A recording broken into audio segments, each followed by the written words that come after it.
सोचिए एक पल के लिए आप अपने परिवार के साथ माँ वैष्णो देवी के दर्शन पर निकले हैं। श्रद्धा, आस्था और भक्ति का सफर। और एक पल में पहाड़ों से पत्थर टूटकर गिरते हैं, जिंदगी और मौत के बीच सब कुछ खत्म हो जाता है। 34 यात्री माँ के बुलावे पर चले थे, लेकिन वापस उनके परिवार के पास सिर्फ उनके शरीर पहुंचे। और सबसे हैरान की बात, 2.5 महीने से ज़्यादा बीत गए, लेकिन ना एफआईआर, ना जिम्मेदारी, ना जवाब। एक ट्रेजिडी जिसमें 34 जिंदगियां चली गईं, पर किसी को अब तक अकाउंटेबल नहीं ठहराया गया। क्या ये नॉर्मल है? क्या हम इतने यूज टू हो गए हैं ऐसे सिस्टम के साइलेंस की? आपको याद है 26 अगस्त 2025, एक दिन जो वैष्णो देवी के इतिहास में हमेशा के लिए लिखा जाएगा। कटरा के ऊपर अर्धकुंवारी के रास्ते पर, जहां से हजारों भक्त हर दिन गुजरते हैं, एक जोरदार लैंडस्लाइड हुआ भारी बारिश के कारण। पत्थर, मिट्टी और बोल्डर्स ने पूरी यात्रा का रास्ता पल भर में धूल बना दिया। 34 लोग, जिनमें ज़्यादातर महिलाएं और बच्चे थे, उसी पवित्र पथ पर मौत के मुंह में चले गए। कई घायल हुए, कई जिंदगियां बिखर गई। लेकिन आज तकरीबन 75 दिनों के बाद भी सवाल वही खड़ा है, किसने यात्रा को चलाने दिया? और मौसम और एडवाइजरी दोनों वार्निंग जब दे रही थी, किसने उस दिन के डिसीजन लिए? और सबसे बड़ा, जब लोग मर गए, एफआईआर क्यों नहीं हुई? क्या हमारे सिस्टम के लिए इंसान की ज़िंदगी का कोई हिसाब नहीं बचा? उस दिन मौसम डिपार्टमेंट ने क्लियर एडवाइजरी दी थी, हैवी रेनफॉल और लैंडस्लाइड के चांसेस थे। लेकिन रिपोर्ट्स के मुताबिक यात्रा को बंद करने का ऑर्डर या तो इग्नोर किया गया या इम्प्लीमेंट ही नहीं हुआ। और रिजल्ट क्या हुआ?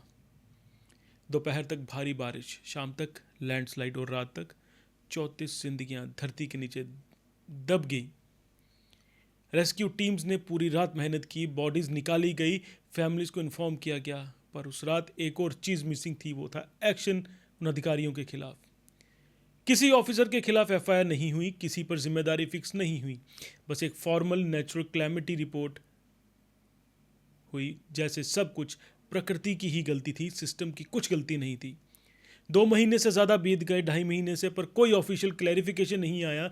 एक 3 मेंबर कमेटी बनाई गई थी जिसने 15 दिनों में रिपोर्ट देनी थी, लेकिन आज तक उसका कुछ अता पता नहीं, कोई रिजल्ट पब्लिक में नहीं। ना किसी ऑफिसर का नाम सामने आया, ना किसी पर डिसिप्लिनरी एक्शन हुआ। सब कुछ एक अंडर रिव्यू टैग के साथ दबा दिया गया। फैमिलीज कह रही हैं कॉम्पनसेशन मिल गया, पर जस्टिस नहीं। और लोग कह रहे हैं अगर 34 लोग मर जाएं और कोई केस ना बने तो फिर इंसाफ का मतलब क्या बचा? और दूसरी तरफ इस ट्रेजेडी के बाद से यात्रा की संख्या भी एकदम गिर गई है, और श्राइन बोर्ड की तरफ से इसे रिवाइव करने के लिए कुछ खास नहीं किया जा रहा। कटरा और जम्मू के लोगों में गुस्सा है। जम्मू और कटरा के hotel owners, highway food restaurants, dhaba businesses, local traders और ट्रांसपोर्ट ऑपरेटर्स सब परेशान हैं। उनका बिजनेस तकरीबन 60 से 80% नीचे गिर गया है, स्टाफ को निकाल दिया है। इस अगस्त और सितंबर में हुई इस त्रासदी के बाद से बुरी हालत है पूरे बिजनेसेस की। ट्रेन सर्विसेज बंद होने से भी लोकल इकॉनमी गिर गई है। पिलग्रिम काउंट रिकॉर्ड लो पर आ गया है। एक तरह से पूरा जम्मू और कटरा, जिसका जीवन टूरिज्म पर चल रहा था, आज इकोनॉमिक लॉकडाउन में चल रहा है और कोई बात नहीं कर रहा है इसके बारे में, कोई पॉलिटिशियन नहीं। लोग कह रहे हैं यात्रा सिर्फ फेथ की नहीं, लाइवलीहुड की भी है। और जब सिस्टम फेल होता है, दोनों मर जाते हैं, फेथ भी और रोजगार भी। एक रिपोर्ट के मुताबिक पिछले 2.5 महीनों में टूरिज्म से जुड़े लोगों का तकरीबन कई सौ करोड़ रुपए का नुकसान हो चुका है। हर तरफ से एक ही आवाज़ आ रही है, जिम्मेदार कौन? एडवाइजरी दी गई थी, कंट्रोल रूम एक्टिव था, वेदर मॉनिटरिंग चल रही थी, तो किसने परमिशन दी कि यात्रा चलती रहे? अगर किसी ने अलाउ किया तो वो डिसीजन मेकर अब तक शील्ड क्यों किए जा रहे हैं? ये सवाल है मेरा एलजी प्रशासन से भी और सरकार से भी। अगर कोई गलती हुई है तो एक्शन क्यों नहीं लिया गया? क्यों इतनी बड़ी ट्रेजेडी को सिर्फ एक नेचुरल क्लैमिटी थी या किसी की नेग्लिजेंस ने उसे मैनमेड बना दिया? ये सवाल हर भक्त पूछ रहा है माता का, हर लोकल बिजनेस ओनर भी जो इस पर डिपेंडेंट है। हर दिन जो गुजर रहा है वो उन फैमिलीज़ के लिए एक नया जख्म लेकर आता है। एक तरफ अथॉरिटीज़ के स्टेटमेंट्स आते हैं, इन्वेस्टिगेशन जारी है, रिपोर्ट फाइनल स्टेज में है, लेकिन दूसरी तरफ ग्राउंड पर कुछ बदला नहीं। No FIR, no accountability, no closure.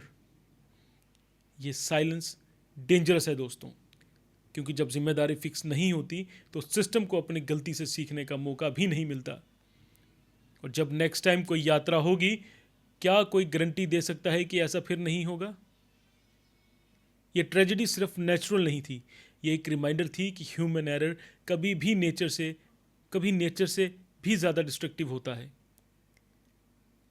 लोग सिंपल सी चीज़ एक्सपेक्ट करते हैं, एक ट्रांसपेरेंट रिपोर्ट, एक एफआईआर, अकाउंटेबिलिटी फिक्स हो उन लोगों के खिलाफ जिन्होंने इग्नोर किया वेदर अलर्ट्स को, एक बेहतर कम्युनिकेशन हो फ्रॉम श्राइन बोर्ड और एश्योरेंस दिया जाए कि अब यात्रियों के लिए जो ट्रैक है ये सेफ है। इस सब के बिना ये ट्रेजेडी सिर्फ एक इवेंट बन के रह जाएगी और कहीं ना कहीं फाइलों में दब जाएगी और 34 लोगों की मौत सिर्फ एक नंबर बनकर मीडिया के आर्काइव्स में भी गुम हो जाएगी। अर्धकुंवारी का पथ आज भी उतना ही पवित्र है, लेकिन उसके पत्थरों पर अब लिख चुका है एक सिस्टम की खामोशी का दर्द। जो लोग वहाँ अपने दिल में भक्ति लेकर गए थे वो मौत लेकर लौटे हैं। उनकी याद हमारे लिए एक वार्निंग है कि डिवोशन बिना डिसिप्लिन और गवर्नेंस बिना अकाउंटेबिलिटी दोनों खतरनाक होते हैं दोस्तों। ये सिर्फ एक लैंडस्लाइड नहीं था, ये एक रिस्पॉन्सिबिलिटी स्लाइड भी था, जहां सिस्टम अपनी जिम्मेदारी से स्लाइड हो गया, फिसल गया। 2.5 महीने, 34 मौतें और एक भी एफआईआर नहीं। जब तक जिम्मेदारी का नाम सामने नहीं आता तब तक ये ट्रेजेडी सिर्फ एक एक्सीडेंट नहीं, एक अनआंसर्ड क्वेश्चन रहेगी। और जब तक उसका जवाब नहीं मिलता, अर्धकुंवारी का रास्ता सिर्फ भक्तों का नहीं, इंसाफ का रास्ता भी बन चुका है। जय माता दी।